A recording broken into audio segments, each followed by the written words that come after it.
What a market cap doesn't display, and why it's not a good indicator for price, is that it doesn't display use case potential.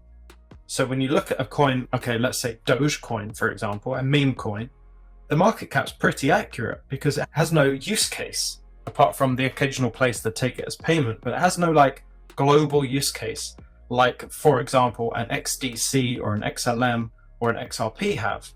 And when you look at the actual use case potential of like XRP, for example, this is global and it hasn't even started yet. We're looking at, and there's videos to come up about this, November the 4th or November the 5th, XRP's technology, which there's a whole cover up of governmental things that I'm going to go into as well. It's all very hard to get my head around it and actually display it simply to everyone, but that's coming up soon. Basically, the Ripple technology, all in all, will be starting to be used in Europe for all the payments using the technology. So in November, something very exciting starts happening, and that potentially could be the rolling out of the actual use case of XRP. And when you calculate the actual use case of XRP and you compare it to something like Swift payments, who they might not necessarily take over, but they might join forces and use the technology with the Swift name, because Ripple don't care about their name being printed everywhere. Without changing the Swift name, XRP could just be delivering it on the back end, and obviously XRP's price would go up as a result. And so when you're trying to use market cap, even the market cap chart, to try and see, how much will XRP be worth, and let's use the market cap chart to decide this. Let's use the Fibonacci's on the XRP chart and figure out what the price predictions are. Doing that is doing XRP such an injustice. It's basically saying that if XRP continues to not deliver its use case, do what it's actually made for, then these predictions make sense, right? That $10 to $13, that's purely chart based. And I believe it would get there if you just left it to the retail. But XRP is not for the retails. That's not what the point.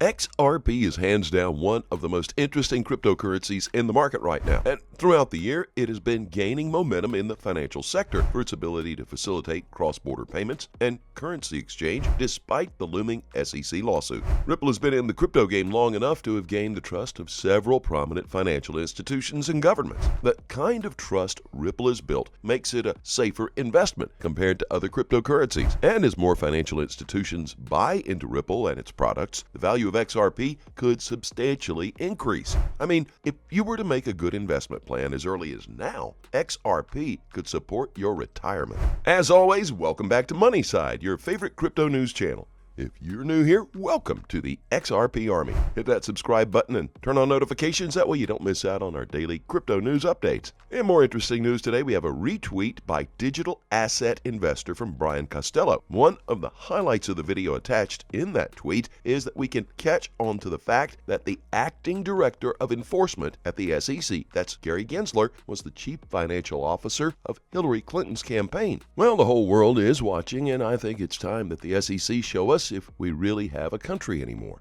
They are trying so hard to shake you out of the greatest cryptocurrency of all time. So don't fall for their games and show. You have to hear this.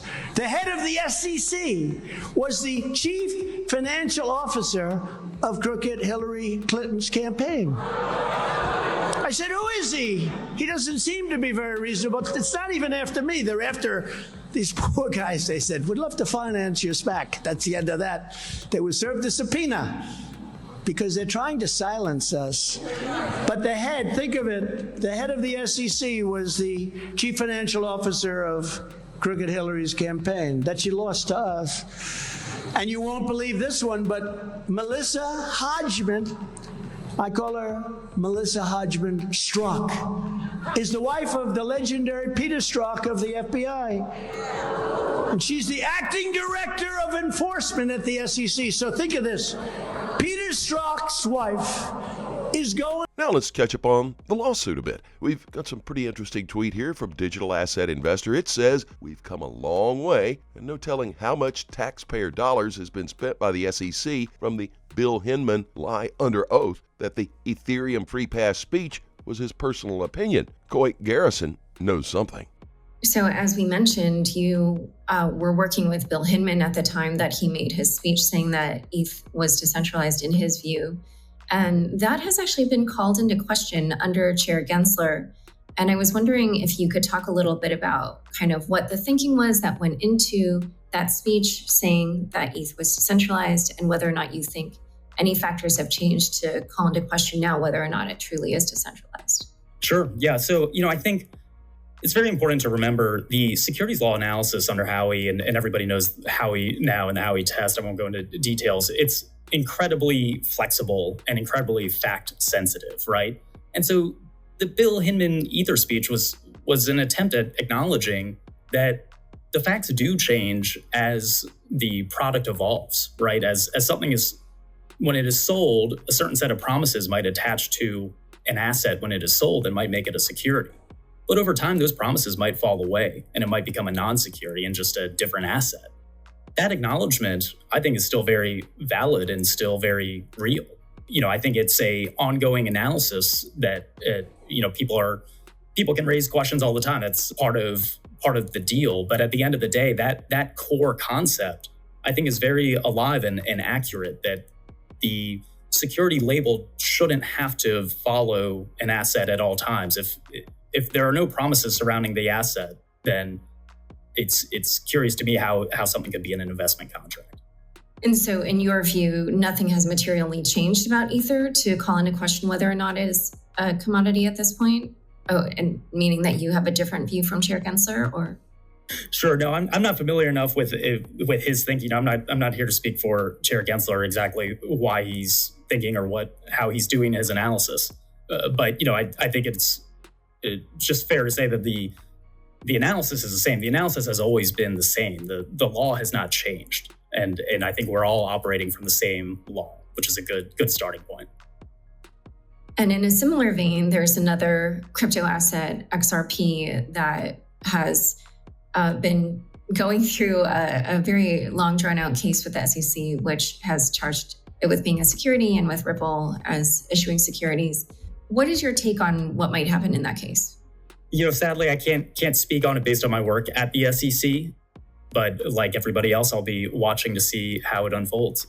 Indeed, the SEC has a long history of performing robust examinations of custody practices and has routinely brought enforcement actions to protect investors. These are good investor protections, and it seems reasonable to hold crypto asset managers to the same standards as other investment advisors. If the SEC really wants to protect investors in crypto assets in the same way it protects investors in more conventional investment items, as its chairman recently declared, then they can demonstrate that in a meaningful way. The SEC has the ability to solve this issue of lack of clarity in the crypto industry on behalf of investors. We hope that they can finally do that for us. It doesn't have to always be this way. Whatever's happening right now just makes the holders of crypto assets lose more. And as we wind down on today's video, here's something interesting for you to listen to. Let me know what you think in the comments section below. It's really clear to us that XRP is not a security, and XRP's relationship to Ripple is proof of that. But maybe more importantly, you've also got XRP. You can buy all the XRP you want. It doesn't give you the rights to a dime of the company's profits or earnings per share or dividends. It doesn't give you a single share or any interest in the future of this company. And God forbid, if this company were to go away, it'd be a very sad day for the Johnson family, but it wouldn't make a bit of difference to XRP. XRP continues to exist separate from the company Ripple. And so for that reason, I think when the SEC takes a good hard look at this, and we know that they're starting to do some of that work, they're going to recognize, I suspect, that XRP is so clearly not a security. As always, do your own research and always trade safely, guys. Please keep in mind we're not a licensed financial advisor. All videos on this channel are intended for entertainment purposes only. You can always let us know what you think in the comments section below, and let's have a conversation. Thank you so very much for watching. Don't forget to like this video, and please click on that subscribe button below and turn on notifications so you get informed whenever we post our amazing content. We'll look forward to seeing you on the next Money Side.